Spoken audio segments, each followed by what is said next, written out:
এই খেলার অংশগ্রহণকারী সকল ক্রীড়ামোদী খেলোয়াড়, দর্শক এবং আম্পায়ারবৃন্দ সবাইকে আমি আন্তরিক অভিনন্দন জানাচ্ছি আমার ব্যক্তিগত পক্ষ থেকে এবং আমার দলের পক্ষ থেকে।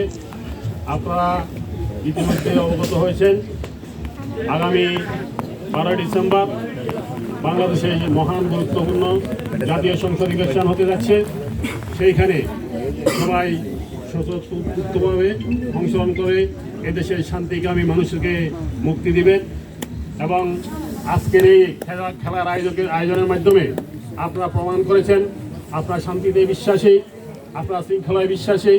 এইভাবে যদি খেলার মধ্যে থাকেন তাহলে পড়াশোনার পাশাপাশি একটা সুশৃঙ্খল সমাজ ব্যবস্থা গড়ে উঠবে, এটাই আমরা প্রত্যাশা করি। আজকে আমি এই খেলাটি অনেক উপভোগ করেছি। আমরা আপনাদের মতো এতই আমরা বুদ্ধিমান ছিলাম না।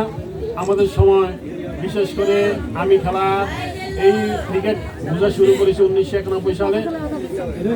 তখন যে বিশ্বকাপ ক্রিকেট শুরু হয়েছিল তখন মাত্র খেলা আমরা ডিগ্রি পরীক্ষা দিয়ে এই খেলার কিছুটা হলেও বোঝা শুরু করেছি, কিন্তু সেই হিসাবে আপনারা অনেক বুদ্ধিমান। আপনারা আজকে জাঞ্জিরা এখানে উপস্থিত আছেন, সবাই আমাদের সাথে অনেক বেশি অভিজ্ঞতা এবং খেলা বুঝেন, উপভোগ করেন।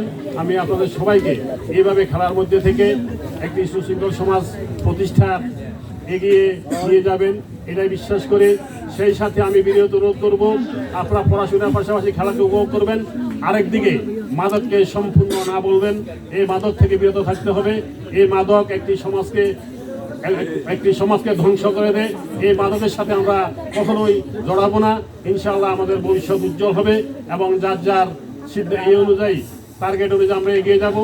আজকের এই খেলায় আমাকে অতিথি বানানোর জন্য বা এই মঞ্চে কথা বলতে সুযোগ দেওয়ার জন্য আমি কৃতজ্ঞতা জ্ঞাপন করছি।